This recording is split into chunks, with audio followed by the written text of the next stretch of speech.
Hello friends, welcome to Angular Tutorials. நாங்க இந்த வீடியோல பார்க்க போறது observables பத்தி ஒரு சின்ன இன்ட்ரோடக்ஷன் தான் இந்த வீடியோ. நெக்ஸ்ட் வீடியோஸ்ல பாத்தீங்கன்னா அதோட ஆபரேட்டர்ஸ் பத்தி, அதை ஆங்குலர்ல எப்படி யூஸ் பண்றது, என்னென்ன சிச்சுவேஷன்ல நீங்க அதை யூஸ் பண்ணிக்கலாம் அப்படிங்கறத பத்தி நாங்க தெரிஞ்சுக்கலாம். இப்போ இந்த வீடியோல வந்துட்டு observablesனா என்னது, அதை எப்படி நாங்க யூஸ் பண்றது, அதுல என்ன சப்ஸ்கிரிப்ஷன் என்ன, சப்ஸ்கிரைபர்னா என்னது அப்படிங்கற விஷயங்களை நாங்க இந்த வீடியோல பார்க்க போறோம். இந்த observable அப்படிங்கிறது பார்த்தீங்கன்னா RxJS அப்படிங்கிற ஃப்ரேம்வொர்க்ல இருந்து நல்ல லைப்ரரியில இருந்து வரக்கூடியது. இதுதான் அவங்களோட சைட் rxjs.dev.firebase.app.com சொல்லிட்டு. இதில் நீங்கள் போயிட்டு டாக்குமெண்ட்ஸுக்கு போனீங்கன்னா ரொம்ப டீட்டெயிலான டாக்குமெண்ட்ஸ் நல்லாவே இருக்குது. நீங்கள் இதை பார்த்து நல்லா தெரிஞ்சுக்கலாம் இன்டெப்தா. எனிவே இங்கே நாங்கள் இப்போ பார்க்க போகிறது இந்த அப்சர்வேபிள்ஸ் பற்றி. அப்சர்வேபிள் அப்படிங்கிறது ஒரு ஃபங்க்ஷனுக்கு ஈக்குவலான ஒரு விஷயம் தாங்க. அப்சர்வேபிள் அப்படின்னா அந்த பேர் சொல்லுது பார்த்தீங்களா, அப்சர்வ் பண்ணிட்டு இருக்கணும் அப்படின்னு சொல்லிட்டு. ஏதோ ஒரு விஷயம் வந்து அப்சர்வ் பண்ணிட்டே இருக்குது.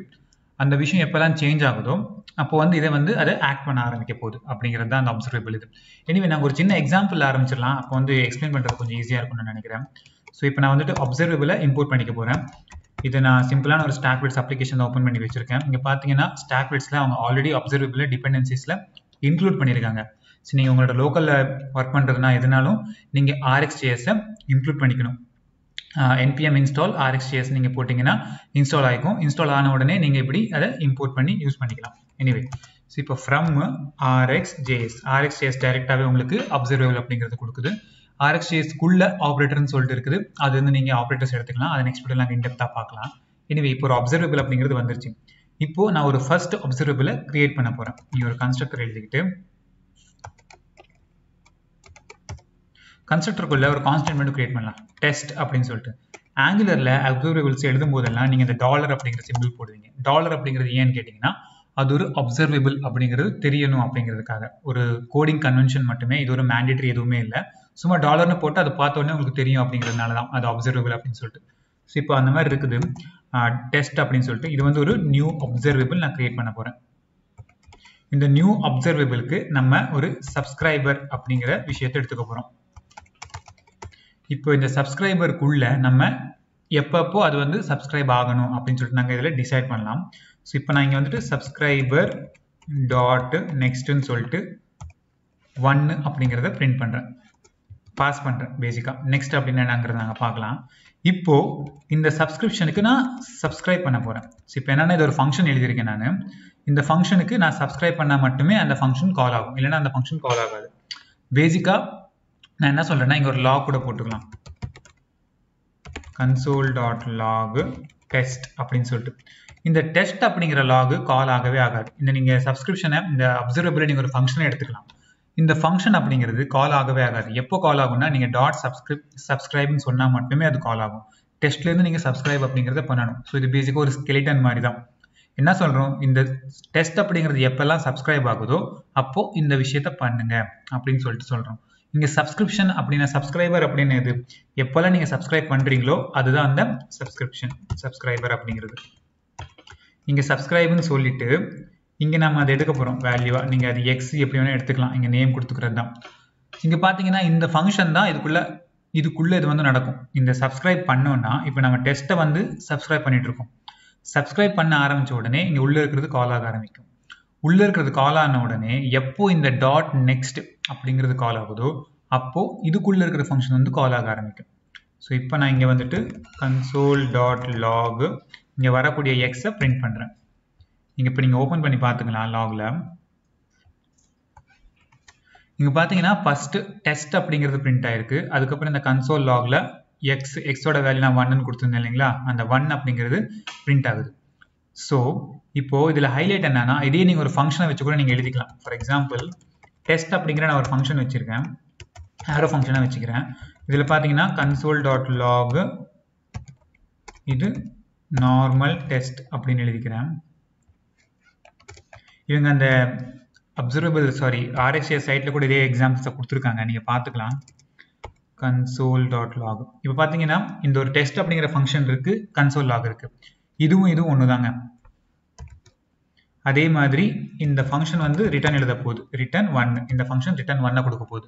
இப்போ இந்த ஃபங்க்ஷன் பண்றதும் அப்சர்வேபிள் பண்றதும் இந்த ஃபங்க்ஷன் பண்றதும் ரெண்டுமே ஒண்ணுதான். இந்த ஃபங்க்ஷன் இந்த அப்சர்வேபிள் பாத்தீங்கன்னா டெஸ்ட் அப்படிங்கறத console logல போட போகுது, ரிட்டர்னா ஒரு வேல்யூ கொடுக்க போகுது 1 அப்படிங்கறது. இந்த ஃபங்க்ஷன் அதுதான் பண்ண போகுது. ஆனா இந்த ஃபங்க்ஷன் நீங்க கால் பண்ற வரைக்கும் அது எதுவுமே அங்க பிரிண்ட் ஆகாது, கரெக்ட்டுங்களா? ஸோ இப்போ நான் வந்து டெஸ்ட் டாட் கால்னு சொல்லலாம், நார்மல் டெஸ்ட். இல்லைன்னா சும்மா நீங்கள் டெஸ்ட்டை அப்படியே டைரெக்டாக கூட கொடுக்கலாம். கரெக்ட் தானுங்களே, நார்மல் டெஸ்ட் அப்படிங்கிறது வருது. இதோட வேல்யூக்கு ஈக்குவலாக உங்களுக்கு காட்டுறதுக்காக அந்த டாட் கால் அப்படிங்கிறத கொடுத்துக்க போகிறோம் நம்ம, அவ்வளோதான். ரெண்டுமே ஒன்று தான், டெஸ்ட் டாட் காலுங்கிறது ஒன்று தான், சும்மா டெஸ்ட் அப்படிங்கிறது ஒன்று தான். பார்த்தீங்கன்னா டெஸ்ட் டாட் காலில் இங்கே பிரிண்ட் ஆகுது நார்மல் டெஸ்ட்டு. இதே மாதிரி தான் நான் இன்னைக்கு என்ன சொல்ல போகிறேன், டெஸ்ட் டாலர் டாட் சப்ஸ்கிரைப்னு சொல்ல போகிறேன். ஸோ சப்ஸ்கிரைப்னு சொன்ன உடனே அது வந்துட்டு கால் ஆக ஆரம்பிக்குது. இது கால் ஆன உடனே இப்போ இது டெஸ்ட் அப்படிங்கிறத பிரிண்ட் பண்ணுது. கரெக்டுங்களா? டெஸ்ட் பிரிண்ட் பண்ணிட்டு உள்ள என்ன இருக்கு, இதை பிரிண்ட் பண்ணல, இது ரிட்டர்ன் ஸ்டேட்மெண்ட் தான். இது ரிட்டர்ன் ஆனால் இந்த ஃபங்க்ஷனில் நம்ம எழுதுறோம். இது வேல்யூ வந்துச்சுன்னா என்ன பண்ணணும் அப்படின்னு சொல்லிட்டு, அப்படி வேல்யூ வந்துச்சுன்னா இந்த கன்சோல் லாக்ல நம்ம இந்த வேல்யூ பிரிண்ட் பண்ணுறோம். ஸோ அது இங்கே என்ன பண்ணுவோம், நம்ம வேர் y ஈக்குவல் டு எழுதிட்டு கன்சோல் டாட் லாக் y.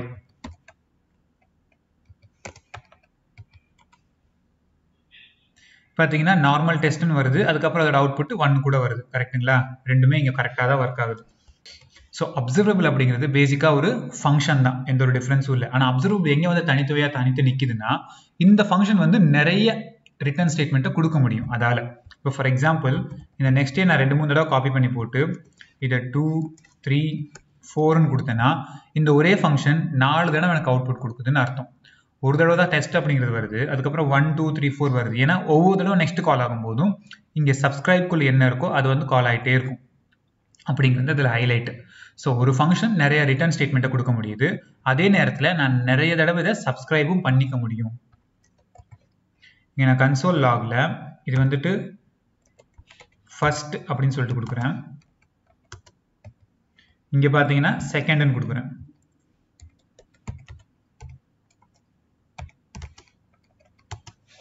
பார்த்தீங்கன்னா ஃபர்ஸ்ட்டுக்கு ஒரு செட் ஆஃப் வந்துட்டே இருக்கும். ஃபர்ஸ்ட்டில் வந்துட்டு ஃபர்ஸ்ட் 1, 2, 3, 4 வருது. செகண்டில் வந்து பார்த்தீங்கன்னா செகண்டில் 1, 2, 3, 4 வருது. ஸோ ஒரே அப்சர்வேபிள் தான். இப்போ நான் 2 இடத்துல சப்ஸ்கிரைப் பண்ணுறேன். இந்த ஒரு அப்சர்வேபிள் கொடுக்குற வேல்யூ வந்துட்டு 2 ஆப்ஜெக்ட்டுக்குமே வந்து புஷ் ஆகுது. ஸோ பேசிக்காக இந்த அப்சர்வேபிள் அப்படிங்கிறது எதுக்கு நாங்கள் யூஸ் பண்ணணும்னு கேட்டிங்கன்னா, நீங்கள் ஒரு இடத்துல இருந்து மல்டிபிள் நிறைய இடத்துக்கு நீங்கள் நிறைய வேல்யூஸ் அனுப்பணும்னா இந்த அப்சர்வேபிள்ஸை நீங்கள் யூஸ் பண்ணிக்கலாம். ஃபார் எக்ஸாம்பிள் இப்போ ஒரு பாடி ஈவெண்ட் இருக்குது, நீங்கள் பாடியில் கிளிக் பண்ணும்போதெல்லாம் உங்களுக்கு எதோ ஃபங்க்ஷன் ரன் ஆகணும். பாடியில் கிளிக் பண்ணும்போது இப்போ ஒரு பாப்அப் இருக்கும், பாப்அப் க்ளோஸ் ஆகணும். அது ஒரு இடத்துல நீங்கள் எழுதணும்னா இந்த அப்சர்வேபிளை நீங்கள் எழுதிக்கலாம். அப்சர்வேபிள் எப்போல்லாம் பாடி கிளிக் ஆகுதோ அப்போ இங்கே வந்துட்டு இந்த பாப்அப் க்ளோஸ் ஆகணும் அப்படின்னு சொல்லிட்டு. இங்கே நீங்கள் இவங்களோட சைட்லேயே பார்த்தீங்கன்னா 2 ஸ்ட்ராட்டஜி வந்து எக்ஸ்பிளைன் பண்ணியிருப்பாங்க, புல் அப்புறம் புஷ் அப்படின்னு சொல்லிட்டு. ரெண்டுமே 2 டைப் ஆஃப் மெத்தட்ஸ் தான். என்னன்னு பார்த்தீங்கன்னா புல் ஃபங்க்ஷன் அப்படின்னு என்னன்னு பார்த்தீங்கன்னா இதில் வந்துட்டு ப்ரொடியூசர் கன்சியூமர்னு 2 பேர் இருப்பாங்க. இங்கே பார்த்தீங்கன்னா இதில் ப்ரொடியூசர் யாருன்னு கேட்டிங்கன்னா இவங்க, இதுதான் இந்த டெஸ்ட் அப்சர்வபிள் அப்படிங்கிறது தான் ப்ரொடியூசர். ஸோ இதுதான் ஒரு வேல்யூவை கொடுக்க போகுது.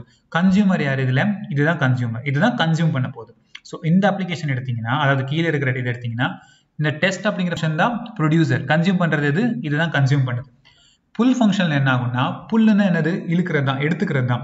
ஸோ கன்சியூமருக்கு தெரியும் எப்போ என்னோட வேல்யூ வந்து வரும், இல்லைன்னா எப்போ எனக்கு அந்த வேல்யூ கிடைக்கணும் அப்படின்னு சொல்லிட்டு. பெஸ்ட் எக்ஸாம்பிள்ஸ் இதுதான், இது எல்லாமே புல் ஃபங்க்ஷன் தான். ஜாவா ஸ்கிரிப்ட் டிபிக்கலாகவே நிறைய எல்லாமே புல் ஃபங்க்ஷனில் தான் ஒர்க் ஆகும். புஷ் ஃபங்க்ஷன் அப்படின்னா அது அப்படியே ரிவர்ஸ். ப்ரொடியூசர் வந்து டேட்டா வந்து கொடுக்கணும். ப்ரொடியூசர்னு என்னது, இப்போ நீங்கள் சர்வர் அப்புறம் கிளைண்ட் எடுத்துக்கிட்டிங்கன்னா சர்வர்லேருந்து டேட்டா வரும் இல்லைங்களா, கரெக்டாக. இப்போ சர்வர்லேருந்து டேட்டா வரும்போது நீங்கள் கால் பண்ணாதான், சர்வருக்கு டேட்டாவை கால் பண்ணாதான் டேட்டாவே கொடுக்கும். அது வந்து புல் ஃபங்க்ஷன். டேட்டா வந்து சர்வர்லேருந்து தன்னால் வந்துச்சுன்னு வச்சுக்கோங்க, ஆட்டோமேட்டிக்காக புஷ் நோட்டிஃபிகேஷன் எல்லாம் இருக்கும்ல, அதுவே கொடுக்குது. உங்களுக்கு அது எப்போ வரும்னே தெரியாது. இப்போ ஃபார் எக்ஸாம்பிள் நீங்கள் சர்வருக்கு ஒரு கால் பண்ணுறீங்க, ஏபிஐ கால் போகுது, அந்த ஏபிஐ கால்லேருந்து டேட்டா வரும் இல்லைங்களா, அது கரெக்டாக இவ்வளோ செகண்டுக்குள்ளே தான் வரணும் உங்களால் கணிச்சு சொல்ல முடியுமா, சொல்லவே முடியாது. 500 மில்லி செகண்ட்ஸில் வரலாம், 2 செகண்ட் ஆகலாம், 5 செகண்ட் ஆகலாம், எப்போ வேணா வரலாம். அது எப்போ வரும்னு நம்மளுக்கு தெரியாது. ஸோ பேசிக்காக இந்த அப்சர்வபிள் பண்ணுறது வந்துட்டு ஒரு புஷ் ஸ்ட்ராட்டஜி தான் உங்களுக்கு கொடுக்கும். இந்த டேட்டா வந்து எப்போ வரும்னு உங்களுக்கு தெரியாமல் இருக்கிறது தான் இந்த அப்சர்வபிள் நீங்கள் யூஸ் பண்ணுறது. இப்போ இந்த எக்ஸாம்பிளில் பார்த்தீங்கன்னா இது ஃபுல்லாக சிங்க்ரனஸ் இது. ஸோ அப்புறம் அப்சர்வபிள் வந்து ஃபுல்லாக அசிங்க்ரனஸுக்கு வந்து யூஸ் பண்ணிக்கலாம். அப்படின்னா சிங்க்ரனஸுக்கு யூஸ் பண்ண முடியாதான்னு கேட்டிங்கன்னா சிங்க்ரனஸுக்கும் யூஸ் பண்ணல, அதுதான் இந்த எக்ஸாம்பிளே. ஸோ இது சிங்க்ரனஸ் டேட்டாவும் கொடுக்கும், அசிங்க்ரனஸ் டேட்டாவும் கொடுக்கும். அசிங்க்ரனஸ்னா என்னது, உங்களுக்கு எப்போ அது எக்ஸிக்யூட் ஆகுன்னு உங்களுக்கு தெரியாது, அது தன்னால் எக்ஸிக்யூட் ஆகுறது தான் அசிங்க்ரனஸ். இப்போ சிங்க்ரனஸ்னா என்னன்னா, இப்போ நான் இங்கே வந்துட்டு கன்சோல் டாட் லாக் ஸ்டார்ட்னு கொடுக்குறேன். இதே இங்கே பார்த்தீங்கன்னா எண்டுன்னு கொடுத்துக்கிறேன்.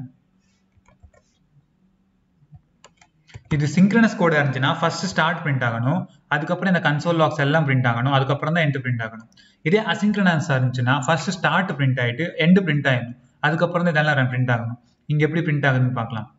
ஃபர்ஸ்ட் இதுக்கு பார்த்தீங்கன்னா ஸ்டார்ட் பிரிண்ட் ஆகுதா, அதுக்கப்புறம் டெஸ்ட் போயிருது, இங்கே வருது, இந்த டெஸ்ட் பிரிண்ட் ஆகுது, அப்புறம் 1 2 3 4 வருது, அதுக்கப்புறம் தான் எண்ட் அப்படிங்கிறது பிரிண்ட் ஆகுது. ஸோ இது கண்டினியூஸாக கோட் வந்து ரன் ஆகுது. ஸோ அதனால இது வந்துட்டு சிங்க்ரனஸ் கோட். ஸ்டார்ட் பிரிண்ட் ஆனதுக்கப்புறம் சப்ஸ்கிரைப் ஆகுது, சப்ஸ்கிரைப் ஆன உடனே கோட் இங்கே போகுது, இங்கே இதில் என்ன இருக்குதோ இது கால் ஆகுது, டெஸ்ட் அப்படிங்கிற ஒரு கால் ஆகிட்டு திரும்ப நெக்ஸ்ட்னு கால் பண்ணிட்டே இருக்கும். ஸோ இதே சப்ஸ்கிரைப் ஃபங்க்ஷன் வந்துட்டு 4 தடவை கால் ஆகும், 4 தடவை கால் ஆகிட்டு தான் இது லாஸ்ட்டில் எண்ட் ஆகும், அதுக்கப்புறம் தான் இங்கே எண்ட் அப்படிங்கிறது வருது. இப்போ இதே ஃபங்க்ஷனை நீங்கள் அசிங்க்ரனஸாக எப்படி பண்ணுவீங்க அப்படின்னு கேட்டிங்கன்னா, இதுக்குள்ளே போயிட்டு நீங்கள் ஒரு செட் டைம் அவுட் கூட கொடுத்துக்கலாம். நான் ஒரு செட் டைம் அவுட்னு சொல்லிட்டு ஒரு ஃபங்க்ஷன் எழுதுறேன். இந்த ஃபங்க்ஷன் பார்த்தீங்கன்னா இந்த சப்ஸ்கிரைபர் டாட் நெக்ஸ்ட் தான் கால் பண்ண போகுது. ஆனால் நான் இதை டைம் அவுட்டில் கொடுக்குறேன், ஒரு செகண்ட் கழிச்சு கூப்பிடணும் அப்படின்னு சொல்லிட்டு சொல்கிறேன். ஸோ இப்போ பார்த்தீங்கன்னா அதே அவுட்புட் போய் பாருங்கள், ஸ்டார்ட் இருக்குது, டெஸ்ட் இருக்குது, இந்த டெஸ்ட் வந்து பிரிண்ட் ஆகுது, அதுக்கப்புறம் 1 2 3 அதுக்கடுத்து எண்ட் ஆயிடுச்சு, அதுக்கப்புறம் தான் டெஸ்ட் நடக்குது, செகண்ட் இது நடக்குது, என்னென்னமோ நடந்துட்டு லாஸ்ட் தான் பார்த்தீங்கன்னா ஃபர்ஸ்டோட 4 வந்து இங்கே ட்ரிகர் ஆகுது. கிளியர் பண்ணிட்டு திரும்ப ரன் பண்ணி காட்டுறேன்.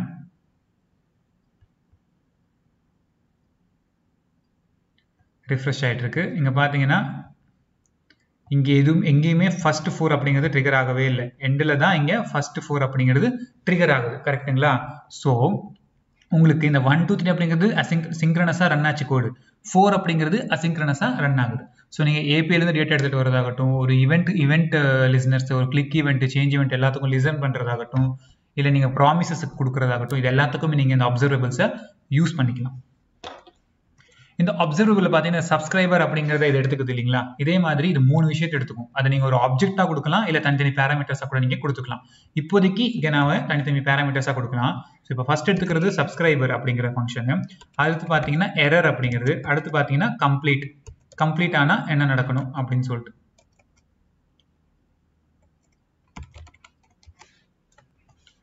சாரி, நான் பேசிக்கிட்டு இதில் போட்டேன். இந்த 3 ஃபங்க்ஷன் வந்துட்டு ஆக்சுவலி உங்களுக்கு இந்த சப்ஸ்கிரைப் பண்ணுற இடத்துல தான் உங்களுக்கு வரும்.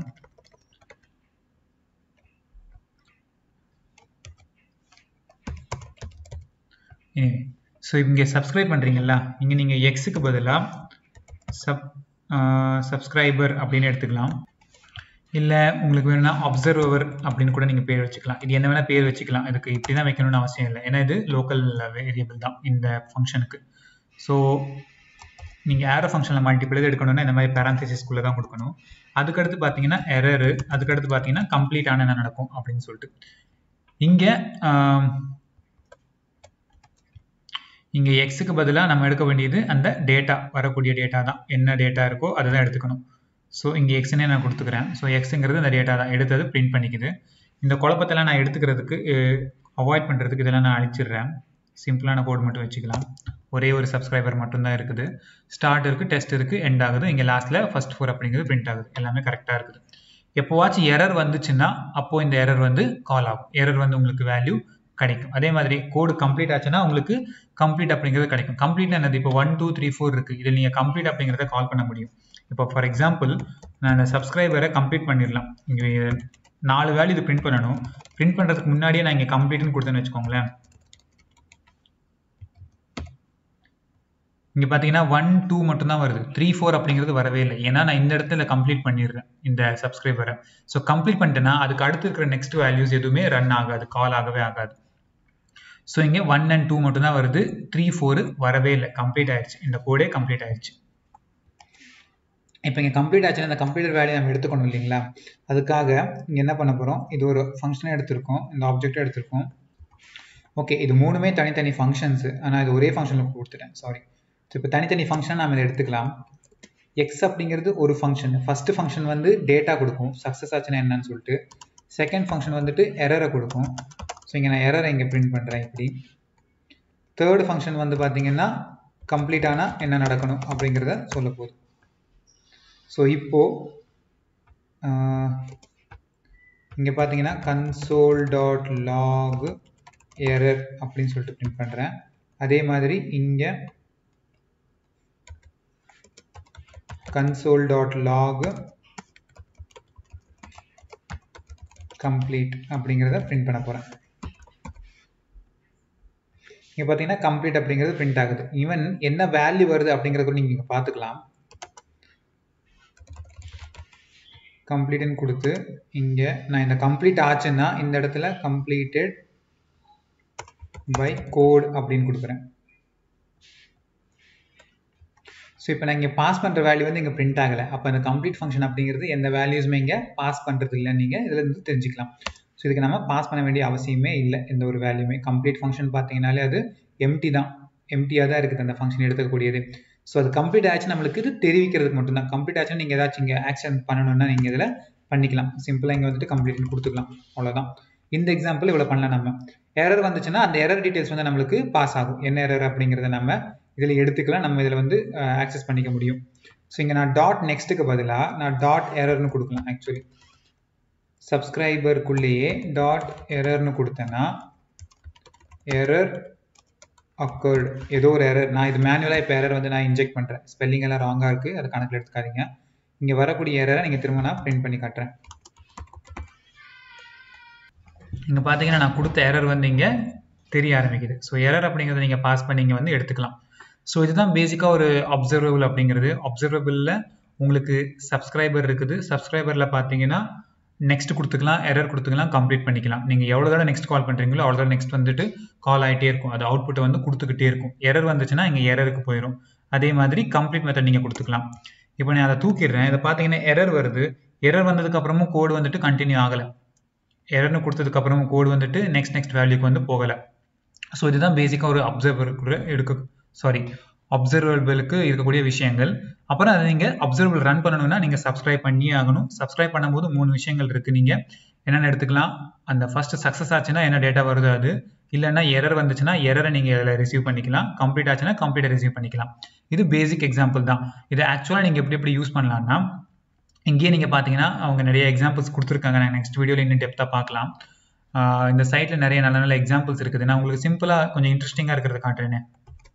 இங்கே ஆங்குலர் சைட்டில் ஒரு ஃப்ரம் ஈவெண்ட்னு ஒன்று கொடுத்துருக்காங்க. பார்த்துக்கோங்க எப்படி எழுதிருக்காங்கன்னு பார்த்துக்கோங்க. இது ஒரு ஃபங்க்ஷன் தான். ஃப்ரம் ஈவெண்ட் அப்படிங்கிறது டார்கெட் எடுத்துக்குது, அதே நேரத்தில் ஈவெண்ட்டோட பேர் எடுத்துக்குது. இது ஒரு நியூ அப்சர்வபிளை ரிட்டர்ன் பண்ணுது. எப்போவுமே ஒரு புது அப்சர்வபிளை நம்மளுக்கு இது கொடுக்கும்.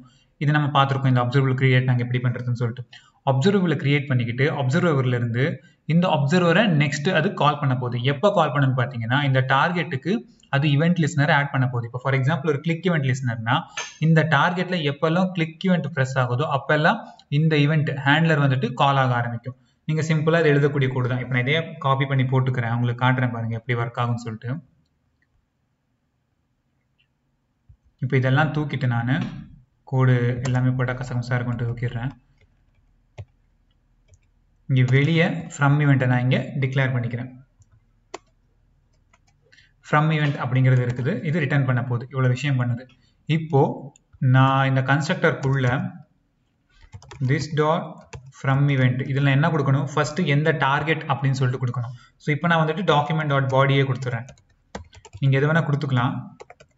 பாடி கொடுக்குறேன். இதில் கிளிக் பண்ணால் இது நடக்கணும் அப்படின்னு சொல்லிட்டு சொல்கிறேன். கிளிக் பண்ணால் டாட் சப்ஸ்கிரைப். இந்த பாடியை யாராச்சும் கிளிக் பண்ணாங்கன்னா இந்த ஃபங்க்ஷன் கால் ஆகணும். அவ்வளோதான் நான் இங்கே சொல்ல போகிறேன். இதை பார்த்துக்கோங்க. இது உள்ள என்ன பண்ணுறது நம்மளுக்கு தெரியாது. இப்போ இங்கே கோடு தெரியுது, ஆனால் ஆக்சுவலாக உங்களுக்கு இது ஒரு என்ன சொல்கிறது, ஒன் ஆஃப் த ஆப்ரேட்டர் தான் சப்ஸ்கிரைபருக்குள்ள அப்சர்வபிள்ஸ்குள்ள. இதான கோட் நம்மளுக்கு இங்கே தெரியுது. நான் console.log பாடி கிளிக்டுன்னு சொல்ல போகிறேன். பேசிக்காக பாடிக்கு ஒரு கிளிக் மட்டும் தான் எழுதியிருக்கோம். நம்ம பாடி எப்போல்லாம் கிளிக் ஆகுதோ அப்போல்லாம் இது ட்ரிகர் ஆகும். பாருங்கள், நான் எங்கே வேணால் கிளிக் பண்ணலாம், பாடி கிளிக் அப்படின்னு சொல்லிட்டு ட்ரிகர் ஆகிட்டு இருக்கு. கரெக்டுங்களா? நான் இங்கே கிளிக் பண்ணிருக்கேன், கரெக்டாக அது ட்ரிகர் ஆகிட்டே இருக்குது. பாடி கிளிக் அப்படிங்கிறது வந்துக்கிட்டே இருக்குது. ஸோ சிம்பிளான கோடு தான் இது. டார்கெட் வருது, இந்த டார்கெட்டுக்கு நீங்கள் ஆட் இவெண்ட் லிஸ்னர் ஆட் பண்ண போகிறீங்க. இது வந்துட்டு ஜாவா ஸ்கிரிப்டோட வே தான், எப்படி நீங்கள் ஆட் பண்ணுறதுன்னு சொல்லிட்டு. நார்மலாக நீங்கள் ஆட் பண்ணிக்கலாம். அந்த இதுக்கு இந்த ஹேண்ட்லரை வந்து கொடுக்குறாங்க. இந்த ஹேண்ட்லரு இது எப்போ ரிமூவ் பண்ணணும்? இப்போது இந்த ரிமூவ் பண்ணுறது பார்த்தீங்கன்னா அன்சப்ஸ்கிரைப் நீங்கள் கால் பண்ணும்போது ரிமூவ் பண்ண முடியும்.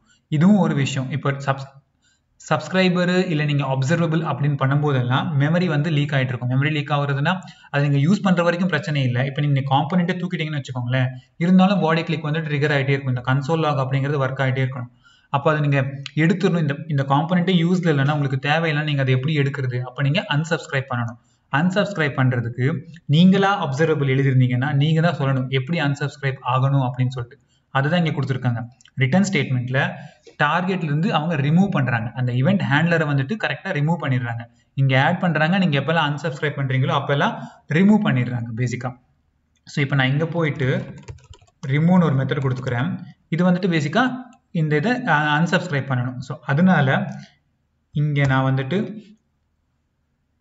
ஒரு டெஸ்ட் டாலரே கொடுத்துக்கிறேன் இஸ் ஈக்குவல் டு நல். அப்போ வந்துட்டு இங்கே பார்த்தீங்கன்னா this dot test dollar is equal டுன்னு கொடுத்துட்டு எப்போ ரிமூவ் கால் ஆகுதோ அப்போ திஸ் டாட் டெஸ்ட் டாலர் அப்படிங்கிற கால் பண்ணிட போகிறேன். கால் பண்ணேன்னா இது என்ன ஆகும்? ரிட்டர்ன் பண்ணுறது என்னது? இது அந்த unsubscribe ஈவெண்ட்டை தான் ரிட்டர்ன் பண்ணுது. ஸோ அதனால இது வந்துட்டு அதை unsubscribe பண்ணிடும். ஸோ இப்போ இந்த ரிமூவ் அப்படிங்கிறத நான் இந்த P பேராகிராஃப்குள்ளே கொடுக்க போகிறேன். கிளிக் பண்ணேன்னா அந்த ரிமூவ் அப்படிங்கிற ஃபங்க்ஷன் கால் ஆகணும். கரெக்டுங்களா? வெளியே கிளிக் பண்ணுறேன், பார்த்துக்கோங்க. பாடி கிளிக் வந்து ட்ரிகர் ஆகணும். ட்ரிகர் ஆயிடுச்சு. இங்கே எங்கே கிளிக் பண்ணாலுமே பாடி கிளிக் அப்படிங்கிறது ட்ரிகர் ஆகிட்டே இருக்குது. இப்போது நான் இந்த பேராகிராஃப் கிளிக் பண்ணுறேன். இப்போ அது வந்துட்டு எரர் கொடுத்துருச்சு. Test is not a function.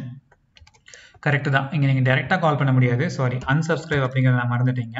unsubscribe அப்படிங்கிறத நீங்கள் கொடுக்கணும். ஸோ unsubscribe கொடுத்தீங்கன்னா இந்த ஃபங்க்ஷன் இருக்கு இல்லைங்களா, இதை நாங்கள் இப்போ unsubscribe பண்ண போகிறோம். unsubscribe பண்ணும்போது இந்த வேல்யூ தான் ஆக்சுவலி கால் ஆகும் அப்படிங்கிறது நீங்கள் தெரிஞ்சுக்கிறதுக்கு நான் இங்கே ஒரு கன்சோல் லாக் போடுறேன். console.log unsubscribe clicked அப்படின்னே கொடுக்குறேன்.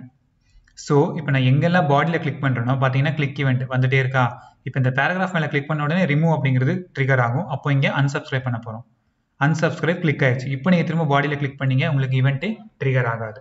ஸோ நீங்களாக எழுதும்போது இந்த ரிட்டர்ன் வேல்யூ நீங்கள் கொடுக்கணும். எப்படி unsubscribe ஆகணும் அப்படிங்கிற லாஜிக்கை நீங்கள் கொடுத்துடணும். இது நீங்கள் அவங்களோட கூட யூஸ் பண்ணும்போது, அதாவது இப்போ நீங்கள் ஆஃப் ஃப்ரம் அப்படின்னு சொல்லிட்டு நிறைய ஈவெண்ட் பேராமீட்டர்ஸ் இருக்குது, சாரி ஆப்ரேட்டர்ஸ் இருக்குது. அதெல்லாம் யூஸ் பண்ணும்போது உங்களுக்கு ஆட்டோமேட்டிக்காக அதில் unsubscribe ஈவெண்ட் வந்து அதிலே இருக்கும். இப்போ இதுலேயும் இருக்குது. ஆனால் நீங்கள் கஷ்டமாக நீங்கள் பண்ணுறதுனால, நீங்களே அதை டிஃபைன் பண்ணுறதுனால நீங்கள் இதை வந்து கொடுத்துக்கணும் எப்படி unsubscribe ஆகணும் அப்படின்னு சொல்லிட்டு. இப்போ பேசிக்காக நீங்கள் ஒரு டைம் அவுட் ஈவெண்ட் இல்லை இன்டர்வல் கொடுக்குறீங்கன்னு வச்சுக்கோங்களேன். ஒரு இன்டர்வலுக்குள்ளே உங்களுக்கு ரன் ஆகிட்டே இருக்கு கோடு 1 2 3 நீங்கள் 1 மில்லிசெகண்ட்ஸுக்கு, சாரி 1 செகண்டுக்கு நீங்கள் ஒரு இன்டர்வல் கொடுத்துருக்கீங்க, அவுட்புட் வந்துட்டே இருக்குன்னா அந்த இன்டர்வல் நீங்கள் கொஞ்சம் நேரத்துக்கு அப்புறம் தேவையில்லைன்னா நீங்கள் அதை ரிமூவ் பண்ணணும். ஸோ இன்டர்வல் எப்படி நீங்கள் ரிமூவ் பண்ணுவீங்க? கிளியர் இன்டர்வல்னு சொல்லிட்டு அந்த இன்டர்வலோட ஐடியை கொடுத்து நீங்கள் ரிமூவ் பண்ணணும். கரெக்டுங்களா? அதை நீங்கள் இந்த ரிட்டர்ன் வேல்யூக்குள்ளே நீங்கள் கொடுக்கலாம். unsubscribe மெத்தட்குள்ளே நீங்கள் கொடுத்தீங்கன்னா அது வந்துட்டு கிளியர் ஆயிரும். ஸோ அடுத்த வீடியோவில் நாங்கள் ஆங்குலரில் அப்சர்வபிள் எப்படி யூஸ் பண்ணுறது, அப்சர்வபிளோட ஆப்ரேட்டர்ஸ் எல்லாம் என்னது அப்படிங்கிறத நாங்கள் தெரிஞ்சுக்கலாம். இந்த வீடியோ உங்களுக்கு பிடிச்சிருந்துச்சுன்னா உங்கள் ஃப்ரெண்ட்ஸுங்களோட ஷேர் பண்ணுங்கள், லைக் பண்ணுங்கள், சப்ஸ்கிரைப் பண்ணுங்கள். பாய்.